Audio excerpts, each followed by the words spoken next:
बिस्मिल्लाहिर्रहमानिर्रहीम। अस्सलाम वालेकुम स्टूडेंट्स।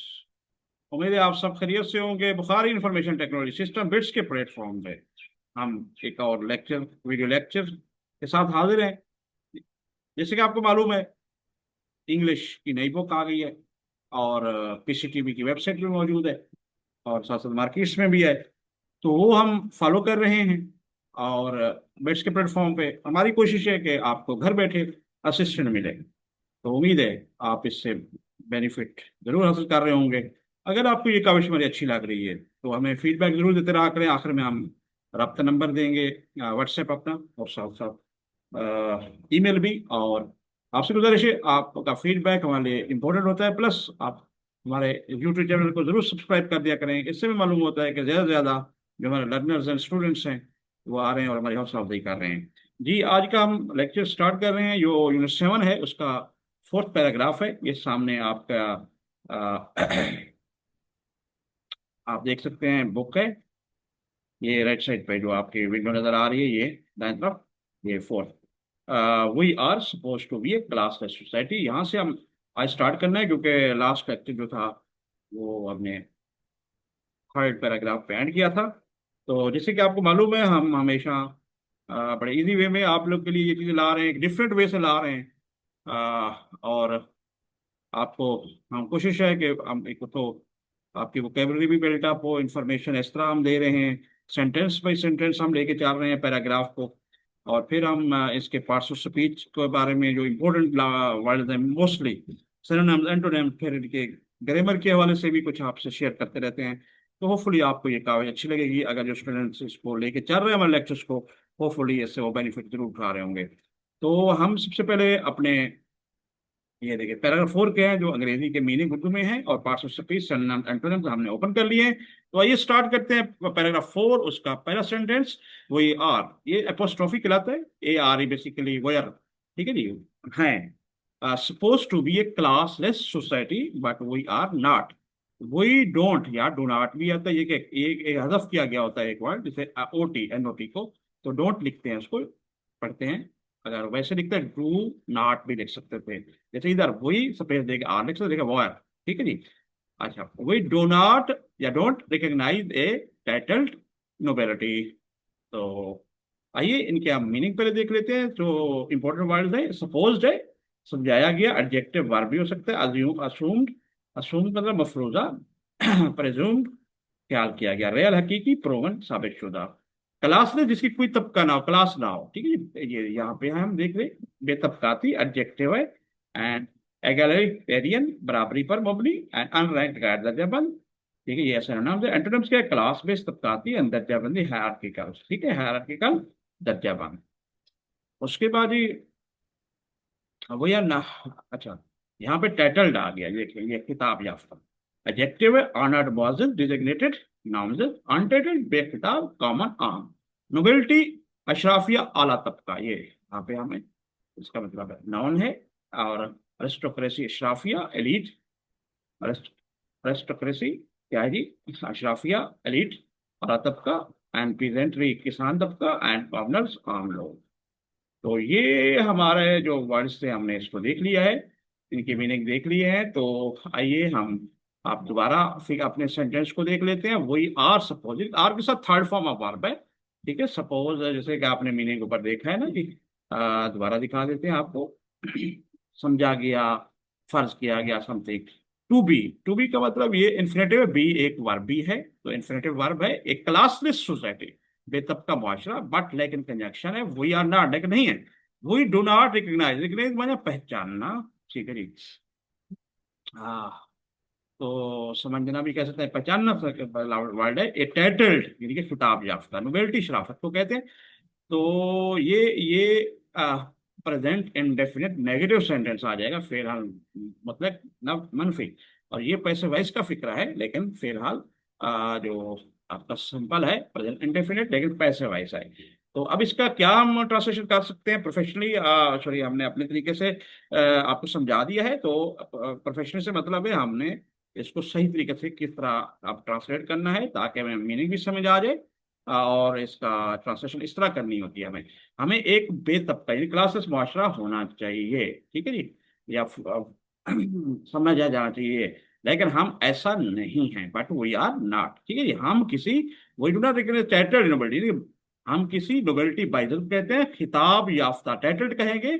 और यहाँ पर अशराफिया नोबिलिटी को कहते हैं, यानी कि बाइजत जो हमने वर्ड यूज किया है ना जी, ये यहाँ पर अशराफिया भी आ सकता है, वो नहीं मानते। तो ये हो गया जी फर्स्ट हमारा जो सेंटेंस है इस पैराग्राफ का। नेक्स्ट सेंटेंस देख लेते हैं। We refuse to acknowledge dynastic privilege. Dynastic कहते हैं खानदानी, मौरूसी को कहते हैं। यहाँ पे भी हम देख लेते हैं इनके मीनिंग। तो ये देखिए, रिफ्यूज इनकार करना, ये पहला है जी। और वर्ब फ्रेज है ये, रिफ्यूज टू इकट्ठे लग गया तो फ्रेज बन जाता है, वरना ये रिफ्यूज अकेला क्या होगा, ये वर्ब है इनकार करना। डिक्लाइन रद्द करना, रिजेक्ट ठुकरा देना। एक्सेप्ट कबूल करना, रजामंद होना, एग्री। ये आपको याद रखना कि ये कलम हमेशा एंटोनिम्स का है, ये सिनोनिम्स का, और ये पार्टिसिपेट है। तो एक्नॉलेज में तस्लीम करना है, वर्ब है एडमिट मानना, रिकग्नाइज पहचानना। और फिर क्या, डिनाई इनकार करना, इग्नोर नजरअंदाज करना। डायनेस्टिक यानी कि मारूसी या खानदान से मुताल्लिक, खानदानी एडजेक्टिव है। हेरिडिटरी, ठीक है जी, हेरिडिटरी तो विरासती है। लीनियल नस्ली, एंड डेमोक्रेटिक जमहूरी, एंड नॉन हेरिडिटरी गैर विरासती। ठीक है। प्रिविलेज क्या कहेंगे जी, खसूसी जो हक है, तो इस्ताकात है, नाउन है। एडवांटेज फायदा, बेनिफिट सहूलत, डिसएडवांटेज नुकसान, इक्वलिटी बराबरी। तो ये वी रिफ्यूज हम इनकार करते हैं। इनकार करना कहते हैं, ये प्रपोजिशन आ गया, ये प्रोनाउन है वही। तो ये प्रेजेंट इंडेफिनिट का टेंस है। और एक्नॉलेज ये इन्फिनेटिव मस्तर का यूज कर रहे हैं हम। एक्नॉलेज माना तस्लीम करना, डायनेस्टिक खानदानी, एंड प्रिविलेज इस्ताका, ठीक है। हम मारूसी इस्ताका को तस्लीम करने से इनकार करते हैं। तो होपफुली ये भी आपने अंडरस्टैंड कर लिया होगा कि इसका मतलब क्या है। तो let's move towards next sentence.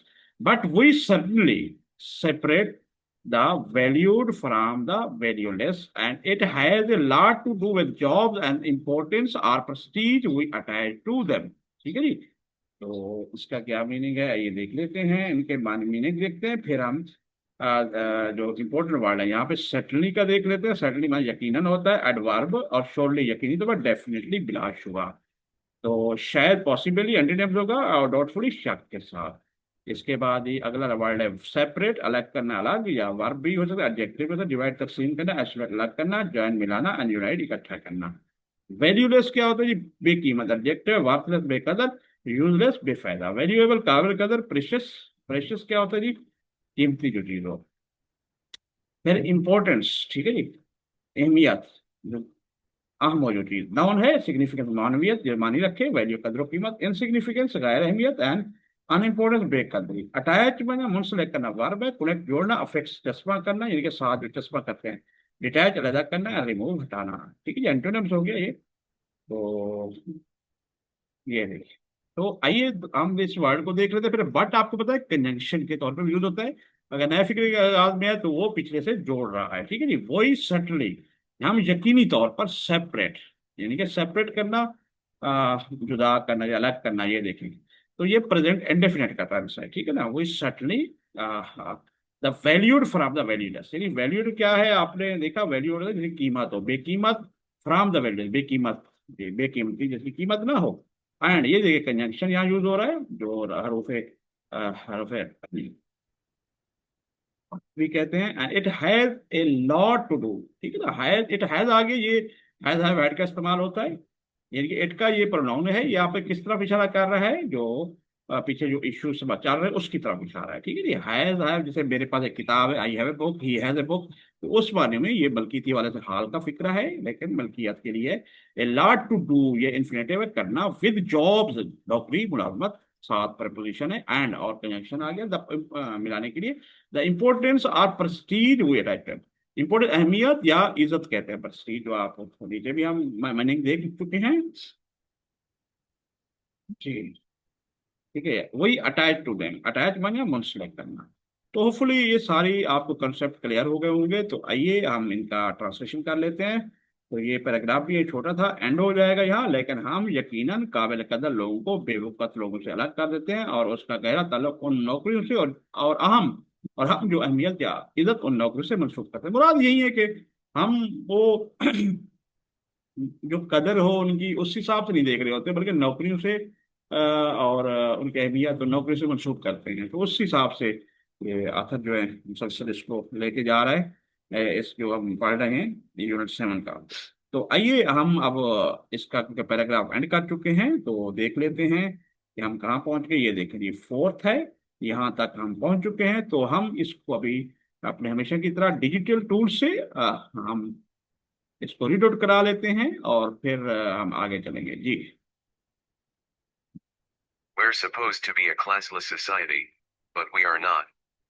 We don't recognize a titled nobility. We refuse to acknowledge dynastic privilege. But we certainly separate the valued from the valueless, and it has a lot to do with jobs and the importance or prestige we attach to them. जी, तो आपने ये देख लिया। अब आप वही नीचे आप देखें, हमने इस पैराग्राफ का भी मुकम्मल कर लिया है। नोट्स अपने में कोई नोट्स मंगवाना चाहेगा तो एंड में हम अपना कॉन्टैक्ट ईमेल और व्हाट्सएप देंगे, उससे मंगवा सकते हैं। बाकी ये वही सेंटेंस में हमने कर दिया, दोबारा इसको पढ़ने की जरूरत नहीं है। तो आगे हम फिर नेक्स्ट जो हमारा ये देखें टॉपिक, नेक्स्ट जो पैराग्राफ है फिफ्थ है, तो हम अब उसको स्टार्ट कर रहे हैं। इट इज नो यूज, ये देखें ये सेंटेंस में यहाँ हुआ है नोट्स में, और ये it is no use arguing whether any of this is correct or proper. ठीक है, वैलिडेटिंग का क्वेश्चन भी इसमें हम करेंगे। तो आइए स्टार्ट कर लेते हैं, और लेकिन साथ साथ हम अपने जो डिफिकल्ट मीनिंग है, इंपॉर्टेंट मीनिंग है, वो भी ओपन करते हैं। अब हमारा पैराग्राफ 5 है, तो उस हिसाब से हमने रखे हुए हैं, बड़े इजी वे में और तरतीब के साथ हमने लिखे हुए हैं। और आपको समझने में ताकि ढूंढने में भी आसानी हो। ठीक है जी। तो ये हम पढ़ चुके हैं, तो इनके मीनिंग पहले देख लेते हैं। इंपॉर्टेंट, नो यूज कोई फायदा नहीं, फ्रेज है, ये जुमला है, यानी कि इकट्ठे मिल रहा है। यूजलेस बेकार एंड फ्यूटाइल क्या होता है, फजूल। फ्यूटाइल यूजफुल मुफीद और इफेक्टिव मुअस्सिर। आर्गुइंग, आर्गुइंग ये है बहस करना। ठीक है जी। प्रेजेंट पार्टिसिपल आ गया, वर्ब है ये, वैसे वर्ब के तौर पर यूज कर रहे हैं हम, क्योंकि नो यूज आर्गुइंग। ठीक है जी, वर्ब है। डिबेटिंग मुनाजरा एंड डिस्प्यूट, अच्छा डिस्प्यूटिंग तनाजा करना, एग्रीइंग इत्तेफाक करना, कबूल करना, accepting. Antonyms synonyms and participle. Whether क्या, यानी कि क्वेश्चन करने के लिए, लेकिन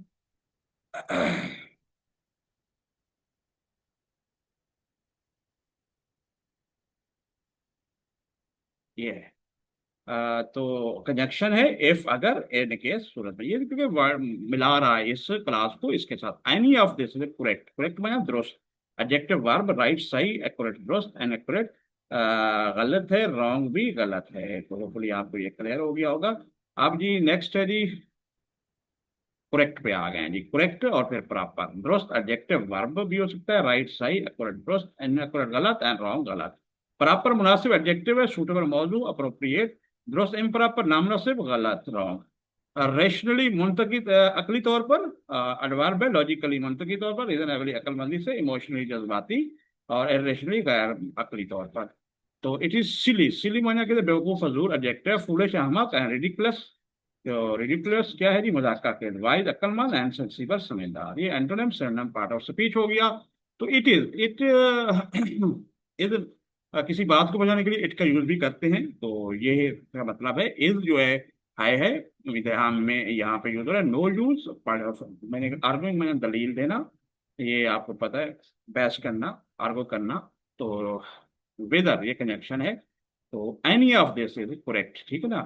आप प्रॉपर पढ़ चुके हैं। इट इज फिर वही है, फिलहाल का है, सिंपल इज यूटिलाइज कर रहे हैं जो सेंटेंस में जो हमारा टेंस यूज हो रहा है। तो आइए इसको हमने जो ट्रांसलेट की हुई है वो आप पढ़ लेते हैं। उम्मीद है आपको क्लियर हो गया होगा। ये बहस करना बेफायदा है कि आया ये सब दुरुस्त है या मुनासिब, अकल की रूह से या रेशनल जिसे कहते हैं। तो ये मंत्र की रूह से ये बिल्कुल बेवकूफ़ी है। ठीक हो गया जी।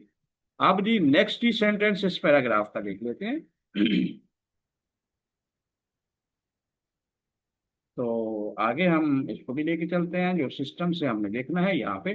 दैट्स आवर सिस्टम, ये पे देखिए एपोस्ट्रॉफी और आई को हजफ कर दिया गया, ये दैट इज भी लिख सकते थे। दैट्स आवर सिस्टम हाउएवर, ताहम, and we should not only keep it in mind, we should teach our children how it works. ठीक हो गया जी। तो आइए इनके इंपॉर्टेंट मीनिंग साथ साथ देख लेते हैं। सिस्टम, तो ये निज़ाम है इसका मीनिंग, और नाउन है ये स्ट्रक्चर, साथ सिनोनिम्स है, एंटोनिम्स सिनोनिम्स, और क्या है सेकंड, मैथड तरीका, कायोस इंतशार, डिसऑर्डर, बेतरतीबी। तो नेक्स्ट देख लेते हैं कीप। कीप में रखना, जारी रखना, वर्ब है, रिटेन बरकरार रखना, परिदार प्रिजर्व क्या है, महफूज रखना, लूज गवा देना, डिस्कार्ड तर्क कर देना। परफेक्टली, ठीक है जी। अच्छा, यहाँ पर मेरे ख्याल में हम बस यहीं तक मीनिंग थे, दोबारा देख लेते हैं। इसका इस्तेमाल हुआ हुआ है, दैट्स। तो ये प्रेजेंट का फिक्रा हो गया, मेन वर्ब यूज हो रहा है, हाउ एवर जो आपका ताहम ये जोड़ रहा है, एंड अगला क्योंकि पॉइंट पे और ये कनेक्शन है, और चाहिए ये आपका मॉडल वर्ब आ गया। Should not only keep, only keep सिर्फ कीप में रखना, ये वर्ब आ गया है। माइंड दिमाग में, ठीक है जी। टीच पढ़ाना, अवर चिल्ड्रन अपने बच्चों को, हाउ कैसे, इट वर्क्स काम करता है, प्रेजेंट इंडेफिनिट का टेंस आ गया। तो इसका क्या ट्रांसलेशन करेंगे सही आप, ताकि वो मफहूम भी समझ आ जाए और हमारा कोई रह भी न जाए वर्ड, ताहम यही हमारा निज़ाम है, और हमें ना सिर्फ उसे ध्यान में रखना चाहिए बल्कि अपने बच्चों को भी सिखाना चाहिए कि ये किस तरह काम करता है। तो होपफुली आपको क्लियर हो गया होगा। जो स्टूडेंट्स अभी इसको देख रहे हैं, हमारे इस लेक्चर को, अब ये जो हम ट्रांसलेशन कर रहे हैं तो हम अपने बुक के हिसाब से देखकर और समझा रहे हैं। अभी हमने एक रिसेंटली वीडियो भी मैंने अपनी अपलोड की हुई है अपने इस चैनल, यूट्यूब चैनल पे, बेस्ट के प्लेटफॉर्म पे, जिसमें हमने लिखा है कि how to translate from English into Urdu in a correct way. तो उसमें 20 मिनट की है तकरीबन। तो वो डिटेल में एक पैराग्राफ हमने लेके समझाया है कि क्या क्या चीज़ें ज़रूरी हैं, टिप्स दी हैं। तो वो अगर आप चाहें तो इसी आपके चैनल पे मौजूद है, उसको जरूर देख लें, तो इससे भी मजीद आपको बेनिफिट फायदा होगा। ठीक है जी। तो आइए, वाइल रीडिंग का क्वेश्चन है। सबसे पहले हम अपना बुक खोल लेते हैं जी, ओपन है जी, वाइल रीडिंग ये वाला क्वेश्चन आ गया। तो हम इस तरह हाईलाइट करते हैं येलो में हमेशा, दौरान मुताले या पढ़ने के दौरान। What contrast is made between the rules of cowboy and cattle breeder or nurse and doctor, what point is the author trying to make. ठीक है जी। तो वो कौवा कहते हैं गवाला, जो चरवाहा है, चरवाहा होता है, ठीक है, चरवाहा कहते हैं। एंड कैटल ब्रीडर होते हैं मवेशी पालने वाला, जो उन्हें माले को मवेशी रखे हुए हैं। नर्स साहब जो मालिक होता है, मवेशी रखता है, पालता है, वो जरा अमीर होता है। जो बेचारा चरा रहा होता है, कौवा गवाला है, दूध बेचने वाला, या जो बकरियां जो चराता है, वो अनर नहीं होता। तो नॉर्मली इनमें फर्क होता है, नर्स और डॉक्टर, आपको पता है। कॉन्ट्रास्ट होता है मौजना करना, फर्क क्या होना, ठीक है जी। ऑथर जो मुसन्निफ जो मेक बनाना, ट्राई कोशिश करना, गवाले जिनके वाला और मवेशी पालने वाले, ये नास्त और डॉक्टर के किरदार के दौरान क्या फर्क है, मुसन्निफ क्या नुक्ता बताने की कोशिश कर रहा है। तो ये वाला क्वेश्चन है। हमने इसका आंसर भी दिया हुआ है हमेशा की तरह, और फिर इसकी ट्रांसलेशन भी की हुई है। तो आइए सबसे पहले हम रीड आउट कराते हैं डिजिटल टूल से, फिर आगे चलते हैं जी। The author contrasts the roles of cowboy and cattle breeder and nurse and doctor to show how society gives more respect to certain job titles even when the actual work might be similar. A cattle breeder is respected, while a cowboy is not.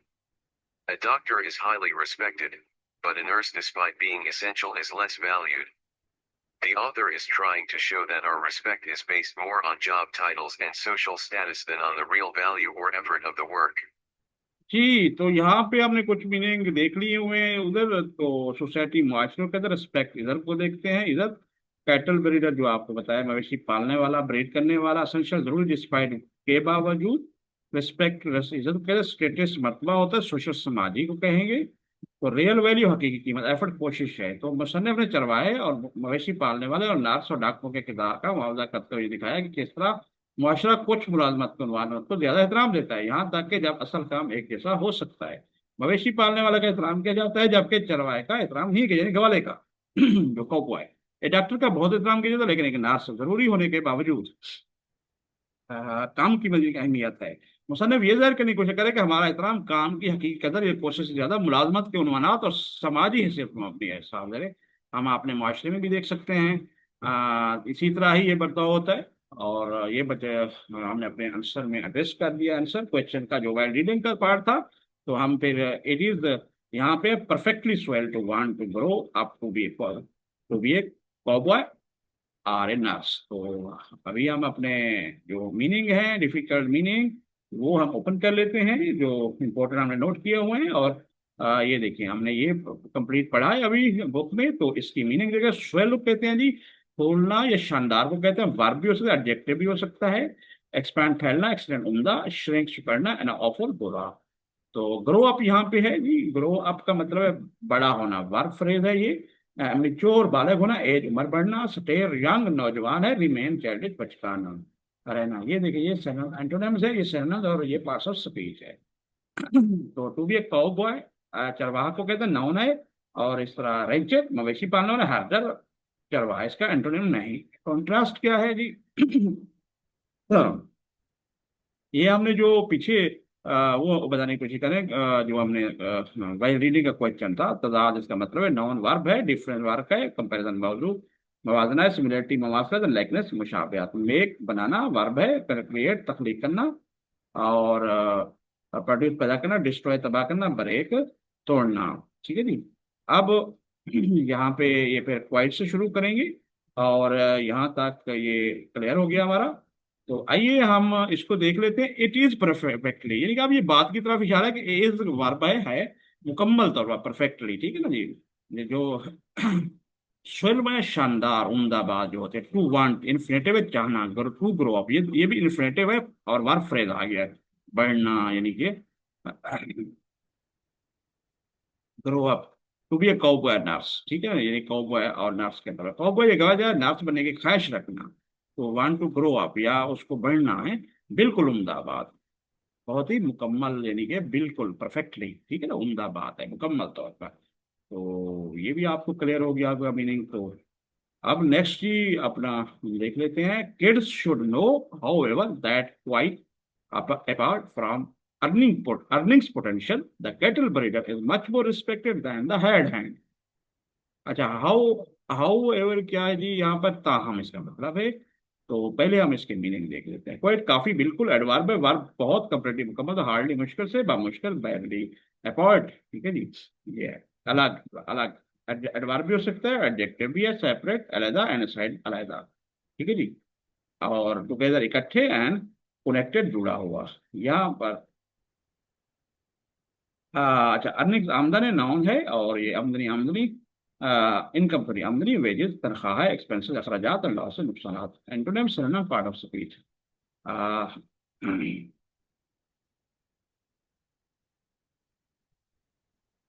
यहाँ पर कौन, ठीक है जी। अब potential सलाहियत noun adjective है, capability काबिलियत, पॉसिबिलिटी इम्कान, इनएबिलिटी नाइली, एंड इम्पॉसिबिलिटी नामुमकिन होना। तो ये क्लियर हो गया जी। अब नेक्स्ट है जी मच मोर, यहाँ पर आ चुके हैं। कहीं ज्यादा फ्रेज है, ए लॉट मोर ज्यादातर, ग्रेटली बहुत ज्यादा, मच लेस कहीं कम, और लिटल थोड़ा, रेस्पेक्टेड काबिल एडजेक्टिव है, ऑनर्ड मुअज़्ज़ज़ मोहतरम, एस्टीम्ड, डिसरिस्पेक्टेड तौहीन आमेज, एंड इंसल्टेड दलील। अच्छा जी, हायर्ड हैंड होता है मजदूर, जो हाथ से काम करने वाला, जो उसकी मजदूरी दी जाती है, हायर्ड हैंड कहते हैं। नाउन है, वर्कर, मजदूर है, एम्प्लॉय मुलाजिम है, ठीक है जी। और फिर एम्प्लॉयर मालिक, और बॉस सरबराह है। तो किड शुड नो, ये देखिए नो आगे वर्ब है, ये आपका मॉडल वर्ब होगा, चाहिए, जिसका मतलब होता है बच्चे हो। ताहम दैट क्वाइट, बिल्कुल जिसे कहते हैं, अपार्ट अलहदा, देखिए ना, पोटेंशियल सलाहियतें होती है, द कैटल ब्रीडर, मवेशी पालने वाला, इज प्रेजेंट का फिक्र है much more respected, is respected को समझे, पैसे वाइज का प्रेजेंट फिक्र है, दायन द हेड वन, यानी कि हेड वन मजदूर होता। हम बच्चों को ये मालूम होना चाहिए कि अमली के से हटकर भी मवेशी पालने को एक मामूली मजदूर से कहीं ज्यादा इज्जत दी जाती है। ये सब क्लियर है। एक बंदा, एक गवाला है, खीर बेचने वाला, दूध बेचने वाला है, तो उसकी रिस्पेक्ट इतना नहीं होती चरवाहे की, जितना जिनके मालिक है, आनर है जो मवेशी का। ये क्लियर बात। इसी तरह नेक्स्ट पैराग्राफ है, पैराग्राफ का सेंटेंस, और आखिरी सेंटेंस है इस पैराग्राफ का, फिफ्थ का। The doctor gets a lot more respect and privilege than the nurse. Clear है। डॉक्टर को नर्स के मुकाबले बहुत ज्यादा, अच्छा, इसका पहले मीनिंग देख लेते। गेट्स में हासिल करना है, वर्ब है, रिसीव्स वसूल करता है, एक्वायर हासिल करता है, लॉ लूजेस गंवा देता है, मिसेस छूट जाता है। तो ये गेट्स ए लॉट, ठीक है, गेट्स प्रेजेंट इंडेफिनिट टेंस है, जिसमें डॉक्टर पर सिंगुलर है, तो एस सी आई इसका इजाफा हुआ है, फिलहाल मतलब क्या, रिस्पेक्ट इज्जत को कहते हैं, प्रिविलेज इस्तेहकाक होता है, देन एक कंपैरेटिव डिग्री था, नर्स, नर्स के मुकाबले में ये नर्स का जिक्र है, तो इसकी ट्रांसलेशन क्या होगा? डॉक्टर को नर्स के मुकाबले में बहुत ज्यादा इज्जत और इस्तेहकाक मिलता है। तो होपफुली ये क्लियर हो गया होगा। अब हम इसको रीड आउट कराते हैं ये, और फिर इसकी हम ट्रांसलेशन देखते हैं जी। It is no use arguing whether any of this is correct or proper. Rationally, it is silly. That's our system, however, and we should not only keep it in mind, we should teach our children how it works. It is perfectly swell to want to grow up to be a cowboy or a nurse. Kids should know, however, that quite apart from earnings potential, The cattle breeder is much more respected than the hired hand. The doctor gets a lot more respect and privilege than the nurse. जी, privilege than the nurse. तो ये हमारा paragraph यहाँ पे and हुआ। ये हमने translation फिर पैराग्राफ वाइज की हुई है। तो यहाँ तक था आज का हमारा लेक्चर। तो इंशाल्लाह हम नेक्स्ट जो है सिक्स्थ अपने जो पैराग्राफ है बुक का यहाँ से स्टार्ट करेंगे, और होपफुली नेक्स्ट में हम ये पहला पार्ट जो है ना एक्सरसाइज तक थीम और फिर ग्लॉसरी तक कंप्लीट करेंगे। यहाँ तक फिर इंशाल्लाह एक्सरसाइज स्टार्ट होगी। तो अगर आप हमसे रब्ता करना चाहते हैं तो ये bukhari@gmail.com, मोबाइल व्हाट्सएप है 0320597143, और ये यूट्यूब हमारा चैनल है, इसको आप कैंडली सब्सक्राइब कर दें। तो इंशाल्लाह मिलते हैं फिर नेक्स्ट लेक्चर में। फी अमानिल्लाह।